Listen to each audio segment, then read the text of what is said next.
Praise the lord. దేవునికి స్తోత్రం కలుగును గాక. ప్రపంచ దేశాలలోను 2 తెలుగు రాష్ట్రాలు ఉంటున్న ప్రజలకును ప్రేయర్ ఈజ్ యువర్ బ్లెస్సింగ్ అని మా యూట్యూబ్ ఛానల్ నుండి నజరేయుడైన యేసుక్రీస్తు వారి అతి పరిశుద్ధ నామంలో మీ అందరికీ నా వందనాలు తెలియజేస్తున్నాను. దేవుని యొక్క జనాంగమా, దేవుని ప్రియులారా, ఈ సమయంలో ఒక ముఖ్యమైన సంగతి గురించి మాట్లాడడం కోసమే మీ ముందుకు రావడం జరిగింది. అదేమనగా 2 రోజుల క్రితము, నిన్నగాక మొన్న, నేను జాన్ పాల్ అయ్య గారి మీద సాలెం అయ్య గారి విషయంలో ఒక వీడియో చేసి పెట్టాను. మీ అందరికీ తెలుసు. దేవుని ప్రియులారా, ఆ వీడియో చేసిన తర్వాత వీడియో పెట్టిన ఒక 10 నిమిషాల నుండి మొదలుకుని ఇప్పటి వరకు జాన్ పాల్ గారు అనుచరులు ఫోన్ చేసి వారి అభిప్రాయాలు తెలియజేశారు.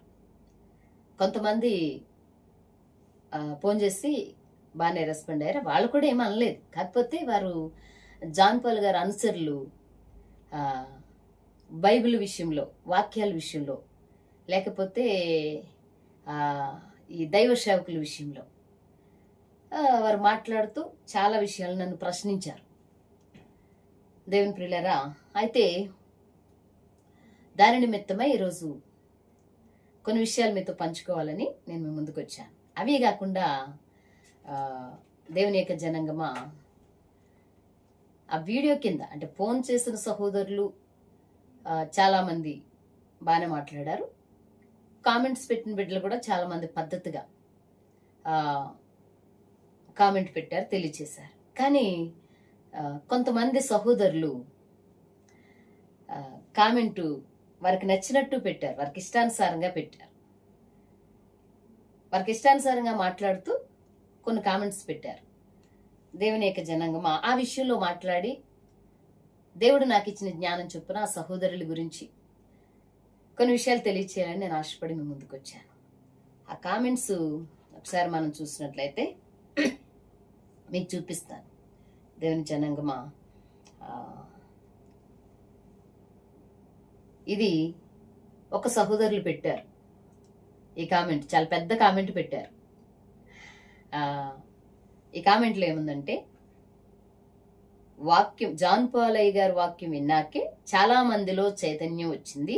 తరతరాలుగా పాస్టర్ల ఊబిలో చిక్కుకుని ఉన్న వారందరికీ నిజమైన వాక్యము అంటే ఏమిటో అర్థమయ్యింది. మనసులు పెట్టిన పరంపర ఆచారములు పాటించవద్దని క్రీస్తే చెప్పాడు. ఇంకా వాటికి కాలం చెల్లింది. 10వ భాగం అడగకుండా వాక్యం చెప్పేవారు ప్రపంచంలో ఎవ్వరూ లేరు, ఒక్క జాన్ పాల్ తప్ప. ఎవ్వడు కూడా కరెక్ట్గా వాక్యం చెప్పలేడు. కరెక్ట్గా వాక్యం చెబితే ఎవడో చర్చికి రాడు. ఎవడో వచ్చినా రాకున్నా వాక్యాన్ని ఉన్నది ఉన్నట్టు దమ్ముగా, ధైర్యముగా, నిస్వార్థముగా 100% చెప్పగలిగే శక్తి, జ్ఞానం ఆ దేవుడు జాన్ పాల్ గారికి ఇచ్చారు. చేతనైతే సపోర్ట్ చేయండి, లేకుంటే కూర్చోండి అని చెప్పుకుంటూ ఆ సహోదరులు ఒక మాట అన్నారు. ఏమన్నారంటే, మీరు సాలేమన్న గారు విసిరిన బాణమని నాకు తెలుసు అన్నారు. ప్రియులారా, దాని విషయంలో నేను మాట్లాడతాను. ఫస్ట్ జాన్ పాల్ అయ్య గారి వాక్యం విని ప్రపంచంలో చాలా మంది దైవ సేవకులు మారు మనసు పొంది ఇది సరైన వాక్యము, ఇది సరైన దేవుని యొక్క ప్రణాళికని గ్రహించి చక్కని రీతిలోకి వచ్చారని ఆ సహోదరులు చెప్పారు. చాలా సంతోషం. అయ్యుండొచ్చు. ఎందుకంటే జాన్ పాల్ గారే కాదు, ఒక్కొక్క సేవకులు ద్వారా ఒక్కొక్క వ్యక్తితో దేవుడు మాట్లాడతారు కాబట్టి అయ్యుండొచ్చు. తప్పనిసరిగా జాన్ పాల్ అయ్య గారి వాక్యం విని వారు నిజమైన మార్గంలోకి వచ్చామని వారు సంతోషించినట్లున్నారు. అసలు ఇతరులు చెప్పినా కూడా ఎవరైతే దేవుని ప్రణాళికలో ఉన్నారో దైవ సేవకులు, దేవునిచే ఏర్పాటు చేయబడిన దైవ సేవకులు చెప్పిన ఏ వాక్యమైనా వాక్యంలో ఉన్నది ఉన్నట్టు బోధించే బోధకులు ఉన్నారు చాలా మంది. మరి వారు వాక్యాలు విన్నారో లేదో, లేకపోతే జాన్ పాల్ అయ్య గారి వాక్యమే నచ్చింది. జాన్ పాల్ గారి ద్వారా దేవుని యొక్క మాట్లాడటం వల్ల వారు మారారు. సంతోషం సహోదరుడా, సంతోషం. ఆ తరువాత మీరన్న మాటల్లోనే ఆ తర్వాత ఏమన్నారంటే, చాలా మంది మారడమే కాకుండా సాక్ష్యం ఇచ్చారు, ఇప్పటికీ ఉన్నారు. అయితే ఒక్క రూపాయి కూడా తీసుకోకుండా, దశమ భాగం అడగకుండా జాన్ పాలయ్య గారు వాక్యం చెప్తారు అని అన్నారు. ఈ సహోదరులు, దేవుని జనాంగమా, మంచిది, చాలా సంతోషం. ఎవరి అభిప్రాయం వాళ్ళది, ఎవరి ఉద్దేశం వాళ్ళది. సహోదరులా, నేనేం చెప్తున్నానంటే, జాన్ పాల్ గారు దశమ భాగం అడగకుండా వాక్యం చెప్పారంటే ఆయన పిలుచుకున్న పిలుపో లేదా దేవుని ప్రణాళిక చొప్పున లేకపోతే ఆయన వ్యక్తిగత విశ్వాసం చొప్పున చెప్పుండొచ్చు, అడగకుండా ఉండుండొచ్చు. అది చాలా మంచి నిర్ణయం. ఆయన అడగకూడదు అనుకున్నారు, లేకపోతే ఆ విషయంలో ఏమనుకున్నారు, ఓ మంచి సేవ, అది పరిచర్య, అది కూడా నేను సంతోషిస్తూ ఉన్నాను. సహోదరుడు ఇంకోటి, అందులో ఇంకొక మాట ఏమన్నారంటే, ఫస్ట్ జాన్ పాలయ్య గారి వాక్యం విని చాలా మంది చక్కని రీతిలో ఉన్నారు, ఓకే. ఆ దశమ భాగం అడగకుండా జాన్ పాల్ గారు వాక్యం చెప్తారు, ఓకే. రెండు కూడా మంచిది, సంతోషం కదా. అయితే ఇంకా తర్వాత ఆయన మాటల్లో ఏమన్నారంటే, ప్రపంచములో నిజమైన వాక్యం జాన్ పాల్ గారే చెప్తారు, ఆ దమ్మున్నవాడు జాన్ పాలే అన్నట్టుగా ఆ కామెంట్లో మనం ఇందాక చదువుకున్నాం కదండి, ఉన్నది. ఆ మాటకి నేను ఒప్పుకోను. ఎందుకు ఒప్పుకోనంటే, ప్రపంచములో దైవ సేవకులు, దేవుని ప్రణాళికలు, దేవుని కృప ద్వారా పిలువబడిన వారు, అందరిని అంటలా నేను, అందరిని అనట్లేదు. అంటే బైబిల్ గ్రంథము కూడా అందరినీ సమర్థించదు, ఎలా పడితే అలా ఉన్న వాళ్ళని సమర్థించదు జాన్ పాల్ గారిలే. అయితే దేవుని ప్రణాళికలో పిలువబడి నిజంగానే దేవుని సేవకుణ్ణి, దేవుని యొక్క ఆజ్ఞ అతిక్రమించకుండా దేవుని మార్గములో నడుస్తూ దేవుడు ఏదైతే చెప్పారో ఆ పని చేస్తూ ఆయన అప్పగించిన దాన్ని నమ్మకముగా కాపాడేదరికి వెళ్ళి ప్రతి సేవకుడు, దేవుని ప్రణాళికలు వాడబడుతున్న సేవకులు చాలా మంది ఉన్నారు. సహోదరుడా, జాన్ పాల్ గారు ఆ రెండు విషయాల్లో చాలా మంచిదని నేను ఒప్పుకున్నాను, ఎందుకంటే అది వ్యక్తిగత. కానీ మీరన్న మాట, తమ్ముడు మీరన్న మాట ఏంటంటే, జాన్ పాల్ గారు తప్ప ఇంకెవరు లేరు అంటున్నారు. అది ఒప్పుకోను నేనే కాదు, ఎవరు ఒప్పుకోరు ఆ విషయం. ఎందుకు ఒప్పుకోరంటే, జాన్ పాల్ గారు ఒక్కరే నిజమైన వాక్యం బోధిస్తే మిగతా అభిషేకింపబడిన దైవ సేవకులు ఉన్నతమైన ఉద్యోగం వదులుకొని సేవకొచ్చి, ఉన్నతమైన వ్యాపారం వదులుకొని సేవకొచ్చి, ఉన్నతమైన ఆస్తి అంతస్తులు వదులుకొని సేవకొచ్చి, కన్నవారును వదిలి తర్వాత చాలా మంది బంధుమిత్రులకు దూరమై, సమస్త సుఖాలకి దూరమై, సమస్త బాధలు కొని తెచ్చుకుని అన్నిటినీ వద్దని క్రీస్తు కొరకు పాటుపడిన దైవ సేవకులు చాలా మంది ఉన్నారు. సహోదరుడు, అది ముందు మీరు గ్రహించాలి. కామెంట్ పెట్టిన తమ్ముడికి నేను చెప్తున్నాను, నేను ఎందుకు ఈ కామెంట్ విషయంలో మాట్లాడుతున్నానంటే, ఆ ఒక్కడ తప్ప ఎవ్వరు లేరని మీరు మాట్లాడుతున్నారు. అక్కడే బాధేస్తుంది అందరికి. ఎందుకు బాధేస్తుంది అంటే, అదే కదా మరి,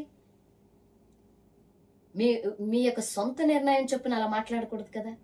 ఎంతమంది లేరు ఈ లోకంలో దైవ సేవకులు, అన్ని వదులుకొని వచ్చిన వాళ్ళు. మీరు అనుకున్నట్టు కొంతమంది బతకటానికే క్రీస్తుని ధరించుకున్న వారు ఉన్నారు, కాదని నేను ఉన్నారు.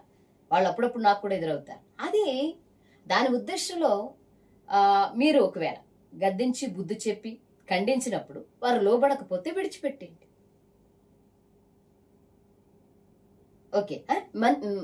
ఎంతో సమర్పణ కలిగి వచ్చిన దైవ సేవకుల విషయంలో కూడా మీరు మాట్లాడట్లేదు. కామెంట్ పెట్టిన తమ్ముడు గురించి నేను మాట్లాడుతున్నా. జాన్ పాల్ గారే అనుచరు, జాన్ పాల్ గారు ఒక్కరున్నారు. మరి మిగతా వారి సంగతి ఏంటి? మిగతా వారు ఎన్ని త్యాగం చేసి వచ్చారు, చివరికి ప్రాణాలు ఇస్తున్నారు, హతసాక్షులు అవుతున్నారు. వాక్యం బోధించే విషయంలో ఆయనేనా? అదే మీరు మార్చుకోండి తమ్ముడు, కామెంట్ పెట్టిన తమ్ముడు. తర్వాత ఇంకా ఆ కామెంట్ చివరిలో ఇంకొక విషయం మాట్లాడాడు తమ్ముడు. ఏంటంటే, దశమ భాగం గురించి మాట్లాడారు కదండి, అడగరు జాన్ పాల్ గారని. దశమ భాగం విషయంలో యేసుక్రీస్తు ప్రభుల వారు వాక్యము ఎన్ని సువార్తల్లో, ఎన్ని పత్రికల్లో, పాత నిబంధన గ్రంథం నుంచి క్రొత్త నిబంధన గ్రంథం వరకు, పత్రికల వరకు కూడా ఆయన సేవా పరిచర్యతో పాటు ఆత్మీయ జీవితంలో ఎలా ఉండాలో చెప్పుతూ చక్కని వివరంగా యేసుక్రీస్తు ప్రభుల వారు ఇచ్చే విషయంలో, అంటే ఇంత అని కాదు కానీ ఇచ్చే విషయంలో ప్రభువారు ప్రతి చోట వాక్యాన్ని వ్యక్తం చేసి ఉంచారు, వ్రాయించి ఉంచారు. మనము చూసినట్లయితే మత్తయి సువార్త 23వ అధ్యాయం 23వ వచనంలో ఆయన పరిసయ్యులు శాస్త్రులు అంటాడు, వేషధారులైన పరిసయ్యులు శాస్త్రులారా, మీరు సోపులోను పుదీనాలోను దశభాగం తీస్తారు, ధర్మశాస్త్ర ప్రకారంగా తీస్తారు, ఓకే. కానీ మీరు అసలైనది మర్చిపోతారు. ఏంటది? విశ్వాసము, కనికరం, ప్రేమ అనే దాన్ని మర్చిపోతున్నారు. అవి చేయండి. ముందు అవి చేయండి. ఏంటి? విశ్వాసము, ప్రేమ, కనికరము, వీటిని చేస్తూ వాటిని మానకండి. ఆ వాక్యం చూడు సహోదరుడా. జాన్ పాల్ గారు అడగలేదంటే ఆయన విశ్వాసం, ఓకే. నాకు తెలిసి జాన్ పాల్ గారు యేసుక్రీస్తు ప్రభుల వారు చెప్పిన విషయం మరొకవేళ ఆయనకేమో ఎందుకులే అనిపించినట్టుంది. అంటే యేసుక్రీస్తు వారి కంటే గొప్పోడేమని నేను చెప్పను. జాన్ పాల్ గారు ఆయనకి ఎందుకు అనిపించిందేమో ఆగిపోయారు. ఓకే. అయితే మరి క్రీస్తు అంటున్నారు, వాటిని మానక వీటిని చేయుడి. వేటిని మానక? ఏదైతే ఇప్పటి వరకు మీరు వాక్యంలో చెప్పిన రీతిగా దైవ సేవకులకి, లేవీయులకి, సేవ చేసే వారికి, అన్ని సమర్పణ చేసుకున్న వారికి మీరు ఇస్తూ ఉన్నారో వాటిని మానక వీటిని చెయ్యుడి. ఏం చేయుడి? విశ్వాసము, కనికరము, ప్రేమ, వీటిని పంచండి. ఓకేనా? అది మత్తయి సువార్త 23:23లో ఉంటది, చూసుకోండి సహోదరుడా. మరలా జాన్ పాల్ గారు దశమ భాగాలు అడగకుండా వాక్యం చెప్తారు. నాకు తెలియదు తమ్ముడా, జాన్ పాల్ అయ్య గారు ఇప్పటికీ ఏదైనా జాబ్ చేస్తున్నారా? తెలీదు, అందుకే పూర్తి వివరం తెలియదు, అందుకే మాట్లాడుతున్నా. జాబ్ ఏమైనా చేస్తున్నారా, లేకపోతే సొంతంగా ఏమైనా వ్యవసాయం చేస్తూ సేవ చేస్తున్నారా జాన్ పాల్ అయ్య గారు? ఓకే, చాలా సంతోషం. ఒకవేళ అలా సొంత వృత్తి పౌలు గారు కూడా చేస్తూ సేవ చేసుకున్నారు, తర్వాత దేవుడిచ్చిన దాంట్లో అనుభవిస్తూ ప్రత్యేక సేవ చేశారు అపొస్తలుడైన పౌలు గారిని కూడా, శిష్యులు కూడా. ఓకే, జాన్ పాల్ అయ్య గారు ఏమైనా జాబు లేదా ఆయనకి ఏమైనా సొంతంగా ఏదైనా ఆదాయం వచ్చేది ఏదైనా ఉండుంటే పోనీ ఆయన ఎందుకులే అనుకున్నారేమో. ఆయన ఏమైనా జాబ్ చేస్తున్నారా తమ్ముడా? ఓకే, మంచిది. సొంతం ఏదైనా ఆస్తి ఉంటే మంచిది, అది చాలా సంతోషం. ఎవ్వరి దగ్గర ₹1 తీసుకోకుండా జాన్ పాల్ గారు సేవ చేస్తే అది ఎంత మంచిది, చాలా మంచిది. అది మెచ్చుకోదగ్గ విషయం తమ్ముడా. జాన్ పాల్ గారు ఆ రకమైన సేవ చేస్తే మెచ్చుకోదగ్గ విషయం. అయితే మార్కు సువార్త 12వ అధ్యాయంలో మనం చూసినట్లయితే 41-44 వచనాల్లో యేసుక్రీస్తు ప్రభుల వారు కానుక పెట్టి ఎదురుగా కూర్చుని అందులో కానుకలు ఎవరేస్తున్నారు, ఎలా వేస్తున్నారు అని పరిశీలించారు. అప్పుడు పేద వెధవరాలు వచ్చి తనకున్నదంతా వేసింది. అంటే యేసుక్రీస్తు ప్రభుల వారు వీళ్ళెంత ఎత్తున్నారు, వాళ్ళెంత ఎత్తున్నారు, ఏం చేసుకోవాలి, ఆ సొమ్ము పోగేసుకోవాలి, అది కాదు ఆయన ఉద్దేశం, అది కాదు. అయితే పేద వెధవరాలు వేసినప్పుడు ఎవరెవరైతే హృదయపూర్వకంగా వేశారో, సర్వమంతా సమర్పించారో వారి గురించి ఆయన సాక్ష్యం ఇచ్చారు. లేకపోతే ఆయనకు పనేంటి, సర్వసంపదలకు గానే ఆయన కదా, పనేమి లేదు, కానీ అలా ఇచ్చారు. నీకు వాక్యం గుర్తు చేస్తున్నా తమ్ముడా. జాన్ పాల్ గారు అలా కూడా మాట్లాడలేదు, అలా కూడా అడగలేదు అన్నారు కాబట్టి చాలా సంతోషం. అదెంతో సంతోషకరమైన విషయం. ఇంకొకటి మరలా తమ్ముడు నువ్వేమంటున్నావంటే, జాన్ పాల్ గారికి దేవుడు జాన్ పాల్ గారికి జ్ఞానము అనుగ్రహించాడు. జాన్ పాల్ గారికి అనుగ్రహించాడు. అందుకే ఆయన జ్ఞానయుక్తంగా మాట్లాడుతూ ఉన్నారు. కరెక్ట్ గా వాక్యం చెప్తారు జాన్ పాల్ గారు తమ్ముడా, కరెక్ట్ గా వాక్యం చెప్తారు. జాన్ పాల్ గారు ఒక్కరికి ఇచ్చారా దేవునాత్మాభిషేకం? ఇంకెవరికి ఇవ్వలేదా? ఎవరు ఆత్మను పొందుకొని చేయట్లేదా సేవ? అందరూ దొంగ సేవకులేనా? అందరూ పట్టుకూటుకే వచ్చారా తమ్ముడా? అసలు ఏం మాట్లాడుతావు తమ్ముడు? అసలు మీరు చదువుకునే ఉంటారు కదా బాగా. ఇప్పుడు జాన్ పాల్ గారు అంతగా చదువుకున్నారంటే మీరు కూడా చాలా చదువుకునే ఉండాలి. మరి మాలాంటి తక్కువ చదువుకున్న వాళ్ళు, లేకపోతే మీరు అనుకున్నట్లుగా సేవకులందరూ ఉత్తిదే అనుకున్న వాళ్ళకి కూడా అర్థమయ్యేటట్టు మాట్లాడాలి కదా తమ్ముడా. జాన్ పాల్ గారు ఒక్కరికి ఆత్మాభిషేకం ఇచ్చాడు దేవుడు, ఇక మిగతా వాళ్ళకి లేదా? ఎందుకు తమ్ముడు? వాక్యం చదువు తమ్ముడు. మీకు చదువుతారు, చదివింది సరిగ్గా అర్థం చేసుకున్న తరువాత ఒక్కడే అనకు, దేవుని ఏర్పాటులో ఉన్న ప్రతి ఒక్కరూ అందరు అనమని నేను చెప్పను, నేనే అన్నాం అందరూ సేవకులని నేను చెప్పను. బైబిల్ పట్టుకున్న ప్రతి ఒక్కరు సేవకుడే నేను చెప్పను, సేవకురాలని నేను చెప్పను. కానీ దేవుని ప్రణాళికలు సర్వం దారపోసి దేవుని కొరకు వచ్చిన వాళ్ళ గురించి అయినా కొంచెం ఆలోచించు. ఒక్కడే చెప్తాడు. అయ్యి అలాగైతే ఇంకెందుకు ఈ ప్రవక్తలు ఎందుకు, ఈ మిగతా సేవకులు ఎందుకు, పరిచారకులు ఎందుకు, ఇంకా అందరు ఎందుకు? జాన్ పాల్ గారు మీరుంటే సరిపోతుంది ప్రపంచానికి. ఇంక ప్రపంచం అంతా మార్చేసి క్రీస్తు రాజ్యంలోకి చేర్చేస్తారు. ఎందుకు తమ్ముడు అలా మాట్లాడుతావు? మరలా అంటున్నావు నువ్వు మీరు సాలేమన్న గారు విసిరిన బాణమని నాకు తెలుసు అంట. అసలు సాలేమన్న గారు నన్ను చూడలేదు తమ్ముడు, నీకు తెలియదు ఆ విషయం. ఇది నిజం చెప్తున్నాను. భూమి ఆకాశాల మధ్య మనం ఉన్నాం. దేవుడు పైనుండి మన మాట, చూపు, క్రియ అన్ని పరిశీలిస్తాడు. సాలేమన్న గారికి నేను ఉన్నానన్న సంగతి కానీ నేను ఎవరో తెలియదు ఆయనకి. చెప్తున్నా, నిజం చెప్తున్నా. ఆయన నాకు తెలుసు. ఆయన నాకే కాదు, ప్రపంచానికి తెలుసు కదా. సకానికి, ప్రపంచంలో సకానికి. అంతే. అలా తెలియకుండా మాట్లాడటం మరి మీ మనస్సాక్షి నొప్పించదా తమ్ముడు? నీకు తెలుసా అసలు సాలేమన్ గారు? నేను తెలుసో తెలీదో ఆయనకి? నీకు తెలిసే మాట్లాడావా? ఇదేనా మరి నువ్వు నేర్చుకున్నది? నీకు తెలుసుకుని ఒక్కడే బోధించే వాక్యం వింటున్నావే. జానుపాల్ గారు ఒక్కరే ఏంటి ప్రసంగం చేస్తుంటే ఆ ప్రసంగం వింటున్నావే. తెలియని మాటలు మాట్లాడకూడదు నా సంగతి నీకు తెలియదా? నీ మనస్సాక్షి నీ మీద ఆరోపణ చేస్తే ఏం చేస్తాను? నేను మాట్లాడిన వీడియోలో మొత్తం విన్నావా? ఏం మాట్లాడాను? జాన్పాల్ అయ్య గారిని కించపరిచి గాని, మిమ్మల్ని కించపరిచి గాని, లేకపోతే ఇతర దైవ సేవకులను కించపరిచి ఏమన్నా మాట్లాడానా? లేదు. నేను చివరిలో కూడా అన్నా, మాట్లాడితే జాన్పాల్ గారిని క్షమించమ్మా తమ్ముడు అని కూడా చెప్పాను, నాకంటే చిన్నోడు కాబట్టి. ఓకే, అలా మీరు మాట్లాడుతున్నారు. దేవుని బిడ్డలారా, ఈ వ్యక్తి అస్సలు అనుకునని విషయాల గురించి మాట్లాడుతూ ఇష్టానుసారంగా. మరలా ఇంకో కామెంట్. ఒక సహోదరి అంటుంది, పేరు చెప్పనండి, ఎందుకు వాళ్ళ పేర్లు ఎందుకులే గాని, నువ్వు కూడా తేడాగా ఉన్నావు, నువ్వు తేడా అనిపిస్తుంది అంటుంది ఆవిడ. నువ్వు తేడా అని అంటుంది ఆవిడ. అమ్మా సహోదరి, మరలా ఈ వీడియో చూస్తే నువ్వు నీకు చేతులెత్తి వందనాలు చెప్తున్నానమ్మా. నేను తేడాగా కనపడ్డానా? మరి జాన్పాల్ గారు వీడియో కింద కామెంట్ పెట్టాడు సహోదరుడు, అన్నా నీ ఛానల్ని నేను అన్సబ్స్క్రైబ్ అవుతున్నాను, నీ గురించి ఇంతవరకు నాకు తెలియలేదు, ఇప్పుడు తెలిసింది కాబట్టి నేను నీ నుండి విడిపోతున్నాను, నువ్వు అందరికంటే బాగుంటావు అనుకున్నాను, కానీ నువ్వు అందరికంటే తేడాగాడవని ఆ పిల్లోడు చెప్పాడు. ఆ పిల్లోడికి పెట్టామా నువ్వు కామెంటు? నన్ను కూడా తేడా అంటున్నా. పోన్లే, నీ ఇష్టం, నీ ఇష్టానుసారంగా ఇదేనా నువ్వు నేర్చుకున్నావు? మరి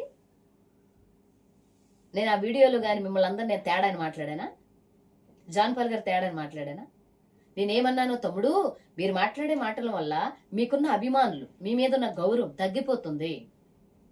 ఇతర దైవ సేవకుల్ని, అభిషక్తుల్ని, ఎన్నో కష్టాలు, బాధలు, ఇరుకులు, ఇబ్బందులు అనుభవించిన వారిని అనవసరంగా మీరు మాట్లాడడం వల్ల మీకున్న గౌరవం తగ్గిపోతుంది. కాబట్టి తమ్ముడు జాగ్రత్తగా ఆలోచించా. కింద కామెంట్స్ కూడా చాలా ఘోరంగా వస్తున్నాయి. నిన్నిలా అంటున్నారు, నిన్ను తేడా అంటున్నారు అని నేను చెప్పాను, కామెంట్ విషయంలో చెప్పాను. నేను అనలా జాన్పాల్ గారి తేడా. ఎందుకంటాను, ఆయన కొన్ని ప్రసంగాలు నేను విన్నాను, అవి నాకు చాలా నచ్చాయి అని కూడా వీడియోలో చెప్పాను నేను. ఏమా సహోదరి, అది కనపడలేదు నీకు? ఇష్టం వచ్చినట్టు నువ్వే ఎక్కువ పెట్టావు కామెంట్లు అందరికంటే, నీకు నచ్చినట్టు. సహోదరి తెలుసుకుని మాట్లాడు. మరి ఏం నేర్చుకుంటున్నావు ఆలోచించినానా? తప్ప అలా గుమ్మున అలా మాట్లాడకూడదు కదా. మరి ఇంకొకరు కామెంట్ పెట్టారు, క్రైస్తవులు కాని వారిని క్రీస్తు విరోధులు అనడం ఎంతవరకు సమంజసం? క్రైస్తవులు కానివారిని అన్నానా? వీడియోలు చూసారు కదమ్మా మీరు. క్రీస్తుకు విరోధులైన వారు, క్రైస్తవులు కానివారిని అంట్లా అంటే అన్యజనులు నేను అన్నాను. మా తోటి సహోదరులలో ఇంతకుముందు చాలాసార్లు చెప్పాను నేను వీడియోస్ లో, నాకు స్నేహితులు ఉన్నారు అన్యజనుల్లో చాలా మంది. సహోదరి, క్రైస్తవులు కాని వారిని విరోధులు అనడం సమంజసమా అంట. క్రీస్తు విరోధులు, క్రీస్తుకి ఎంతమంది లేరు విరోధులు చెప్పండి? ఆ కామెంట్ పెట్టిన సహోదరుడు గాని సహోదరి గాని వినాలి. నేను అలా అనలేదమ్మా, ఆ ఉద్దేశంతో అనలేదు, అలా అనలేదు. అలా ఎందుకంటే అని చెప్పు. క్రైస్తవులకు విరోధులు కాదు, క్రీస్తుకు విరోధులు ఉన్నారు లేరా? క్రీస్తు విరోధులు ఉన్నారు కాబట్టే కదా బైబిల్ని చింపుతున్నారు, సువార్థికులు కొడుతున్నారు, సేవకులను చంపుతున్నారు, మందిరాలు పడగొడుతున్నారు. ఎక్కడైనా ఒకవేళ సువార్త ప్రకటిస్తూ కనపడితే వారిని ఇష్టానుసారంగా తిట్టటం, అమ్మనాభూతులు తిట్టి, ఎంతో కొట్టి, ఎంతో ఏడిపించి. మొన్నగా ఒక 4-5 రోజుల క్రితం మరి కాకినాడలో ఏం జరిగిందమ్మా? కామెంట్ పెట్టిన బిడ్డకు నేను చెప్తున్నాను, ఏం జరిగింది? మరి వాళ్ళకి క్రీస్తు విరోధులు కాదమ్మా. అన్యజనులు అందరూ అలా లేరమ్మా. అన్యజనులు చాలా మంది నాకు స్నేహితులు ఉన్నారు, ఎందుకంటే నేను అందులో నుంచి కన్వర్ట్ అయ్యి వచ్చాను కాబట్టి చాలా మంది ఉన్నారు నాకు. ఇక్కడ కూడా మేము అన్యజనుల మధ్య సేవ చేస్తున్నాం. వాళ్ళు చాలా ప్రేమగా ఉంటారు మాతో, మేము వాళ్ళతో బాగుంటాం. అన్ని చక్కని రీతిలో కలిసిమెలిసి జీవిస్తాం మేము. క్రీస్తు విరోధులు అన్నా నేను. వాళ్ళు ఏమనుకుంటారు జాన్పాల్ అని అడిగాను నేను. అర్థమవుతుందా తల్లి? ఇంకొక కామెంట్ చూడండి, విచిత్రమైన కామెంట్. ఇదైతే ఘోరం అనమాట. చూడండి ఒకసారి. ఇదిగోండి, చూడండి, దీన్ని ఏమంటారు మరి? అపవాదనరా? ఈ తమ్ముడు ఎవరో గాని, చెల్లో తమ్ముడో తెలియదు, పేరు చెప్పను గాని, ఇక ఆపు. ఈ కామెంట్ చూడండి, ఇక ఆపు, నువ్వు జాన్ పాల్ అన్న గురించి మాట్లాడే అర్హత నీకు లేదు. జాన్ పాల్ క్రైస్తవుని వెక్కిరించినట్టు చేస్తున్నారు మీరు. జాన్ పాల్ అన్న గురించి మాట్లాడి ఆయన ప్రశ్నించే అర్హత నీకు లేదు లేదు అని అంటూ ఉన్నారు. జాన్ పాల్ అన్న ప్రశ్నించే అర్హత నాకు లేదా తమ్ముడు లేదా చెల్లి? నేనేం ప్రశ్నించాను ఆయన్ని? సహోదర ప్రేమ తెలియచేశాను, నేను సహోదర భావన తెలియచేశాను.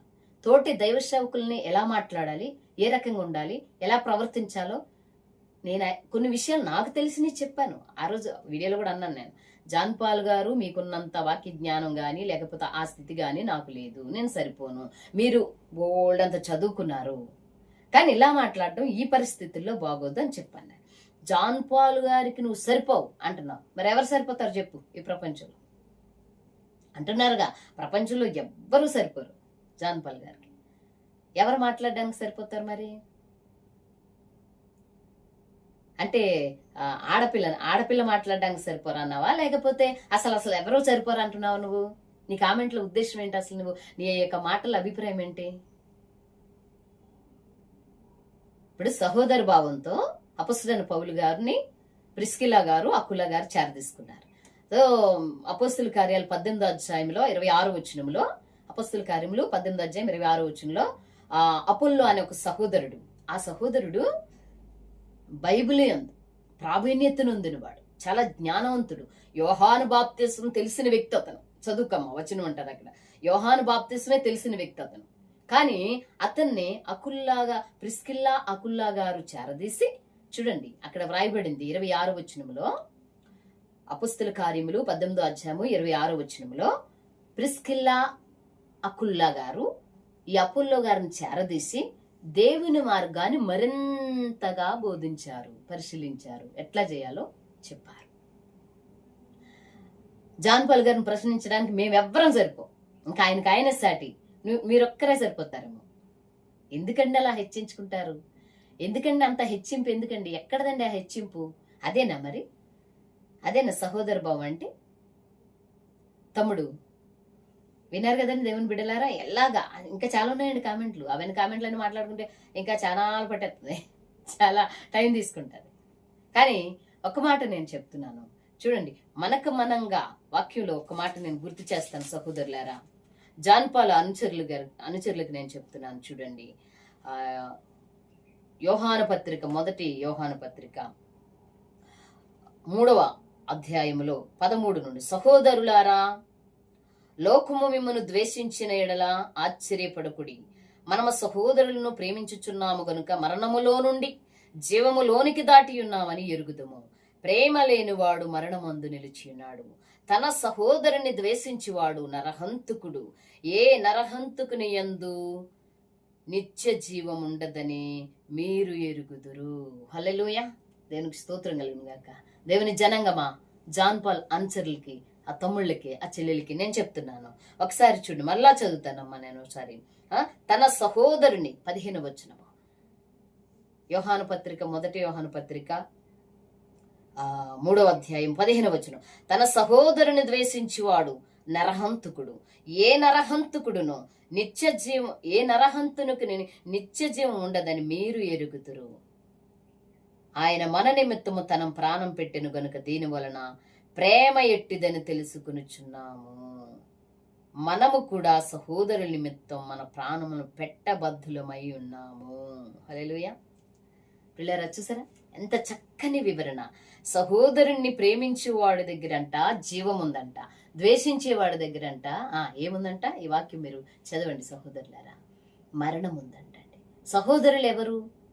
దీని గురించి కూడా మనము ఏదో ఒక రోజు మాట్లాడుకుందాం. సహోదరులు ఎవరు? క్రీస్తునందున్న వారు సహోదరులు అవుతారా, లేకపోతే లోకంలో ఉన్నవారు అందరూ అవుతారా? క్రీస్తు అంటే తెలియలేని వారు కూడా అవుతారా? క్రీస్తు అంటే తెలియలేని వారు కూడా అని నా అభిప్రాయం. క్రీస్తునందు ఉన్నవారు, క్రీస్తునందు లేనివారు కూడా మరి సహోదరు భావంతో మనం చూస్తూ మనం భావించుకుంటూ వీలున్నంత వరకు అపొస్తలుడైన పౌలు గారు అంటున్నారు కదా, మీకు సాధ్యమైన ఎడల ప్రతి ఒక్క వ్యక్తితో కూడా సమాధానము కలిగి వారు అడిగేదానికి ప్రతి ఒక్క విషయంలో కూడా సాత్వికముతో ప్రేమతో మీరు సమాధానం చెప్పగలరని నేను చెప్తున్నానని ఆయన పత్రికల్లో మరీ మరీ వ్రాయించారు అపొస్తలుడైన పౌలు గారు. సహోదరుని ద్వేషించువారంట మరి నిత్య జీవం ఉండదంటండి వాళ్ళ దగ్గర. ఇంకొక విషయం మనము చూసుకుందాం. చూడండి, యోహాను వ్రాసిన అదే మొదటి పత్రికలో 2వ అధ్యాయంలో మనం చూద్దామండి. ఒక 9వ వచనం 8. మరియు క్రొత్త ఆజ్ఞను మీకు వ్రాయిచున్నాను, చీకటి గతించుచున్నది, సత్యమైన వెలుగు ఇప్పుడు ప్రకాశించుచున్నది గనుక అది ఆయన యందును మీ యందును సత్యమే. వెలుగులో ఉన్నామని చెప్పుకునుచు. చూడండి సహోదరులారా, ఒకసారి దేవుని బిడ్డలారా, వెలుగులో ఉన్నామని మనము చెప్పుకొనుచు తన సహోదరుని ద్వేషించువాడు ఇప్పటి వరకు చీకటిలోనే ఉన్నాడు. తన సహోదరుని ప్రేమించువాడు వెలుగులో ఉన్నవాడు, అతని యందు అభ్యంతరమేమీ లేదు. ఎంత మంచి మంచి వాక్యాలు అపొస్తలుడైన పౌలు అపొస్తలుడైన యోహాను గారు ఈ పత్రికలన్నీ వ్రాసినట్లు మనకి బోల్డ్ ఉన్నాయండి. ఇలాంటి వాక్యాలు చెప్పడానికి బోల్డ్ అంత సమయం మనకి కావాలండి. బోల్డ్ అండి ఎన్నో. చూడండి ఒకసారి పేతురు గారు రాసిన 2వ పత్రికలు 3వ అధ్యాయంలో 17వ వచనాన్ని, ప్రియులారా మీరు ఈ సంగతులు ముందుగా తెలుసుకుని ఉన్నారు కనుక మీరు నీతి విరోధుల తప్పు బోధ వలన తొలగింపబడి మీకు కలిగిన స్థిర మనస్సును విడిచి పడిపోకుండా కాచుకునియుండుడి. మన ప్రభువును రక్షకుడైన యేసు క్రీస్తు అనుగ్రహించు కృపయందును జ్ఞానమందును అభివృద్ధి పొందుడి. ఆయనకిప్పుడును యుగాంతముల వరకు మహిమ కలుగును గాక. హల్లెలూయా, దేవునికి స్తోత్రం కలుగును. చూడండి ఇక్కడ ఎంత చక్కని నీతికి విరోధులు ఉంటారండి. దేవుని జనాంగమా, నీతికి విరోధులు. నీతి కాదు ఇది, నీతికే విరోధులు. నీతి అంటే ఎవరు? యేసుక్రీస్తు ప్రభుల వారు, సర్వ సృష్టికర్త అయిన దేవుడు నీతిమంతుడు, నీతికి ఆధారం, నీతి సూర్యుడు, నీతికి నివాస స్థలం ఆయన. ఆయనకి విరోధులు ఉంటారు. ఆ విరోధులు మనల్ని సులకం చేస్తారేమో. నీతిని ఎదిరించేవారు, నీతిని హింసించేవారు అంటే క్రీస్తుకి వ్యతిరేకులు, క్రీస్తుని హింసించేవారు, క్రీస్తుని ద్వేషించేవారు, ఆయనతో పాటు ఆయన్ని ఆరాధిస్తున్న మనల్ని కూడా ఇబ్బంది పెట్టేవారు ఉంటారేమోనన్న విషయంలో నేను ఆ విషయాలన్నీ మీకు నేను తెలియజేశాను. ప్రియులారా, చక్కని విషయాలు ఇంకా ఎన్నో ఉన్నాయి, కానీ మీరు గుర్తుంచుకోవాలని, మీరు అర్థం చేసుకోవాలని నేను తెలియజేశాను ఈ కొన్ని విషయాలు. కామెంట్ పెట్టిన బిడ్డలకి నేను చెప్తున్నాను, తెలుసుకుని మాట్లాడు. ఫోన్లు కూడా చేసి చాలా మంది అంటున్నారు. ఒక ఆయన అంటున్నారు నిన్నటి కాల సమయంలో, ప్రియులారా నేను ఒక ప్రశ్న వేస్తాను, మీరు సమాధానం చెప్పండి. ఏంటి బాబు అంటే, ధనవంతుడు ఎవడు, నిజమైన ధనవంతుడు ఎవడు చెప్పండి అని అంటున్నాడు. నేను అన్నాను, మరి ఏ విధంగా చెప్పాలంటే, ఆయన అంటున్నాడు ఈ లోకంలో లోకానుసారంగా మీరు చెప్పాలి. లోకానుసారంగా మన రికార్డింగ్ ఉందండి, వీలుంటే ఇప్పుడు నేను పెడతాను. నేను లోకానుసారంగా నాకు సమాధానం కావాలి. నేను అన్నాను, బైబిలు ప్రామాణిక గ్రంథం మనకుండగా లోకానుసారంగా ఎందుకు బాబు, బైబిల్ పరంగా చెప్తాను విను అని అన్నారు. అయితే ఆయన అన్నారు, బైబిల్ పరంగా అయితే పాత నిబంధన వద్దు, పాత నిబంధన గ్రంథం వద్దు, కొత్త నిబంధన గ్రంథంలోనే చెప్పు అని ఒక 5 నిమిషాలు వాదించారు. నేను అన్నాను, సరే మీ ఇష్టానుసారంగానే నేను చెప్తాను, ధనవంతుడు అంటే ఎవరో క్రొత్త నిబంధన గ్రంథం ప్రకారంగా నేను చెప్తాను బాబు, విను కాసేపు అన్నాను. ఆయన అన్నారు, తర్వాత చేస్తానని పోనెట్టేశారు. దేవుని ప్రియులారా, దేవుని జనాంగమా, కామెంటు తెలియచేసే బిడ్డలారా, జాన్ పాల్ గారన్నా ఏమీ మనకేం లేదు, మన సహోదరులు, ఆయన నా బిడ్డ లాంటి వారు, తమ్ముడు లాంటి వారు.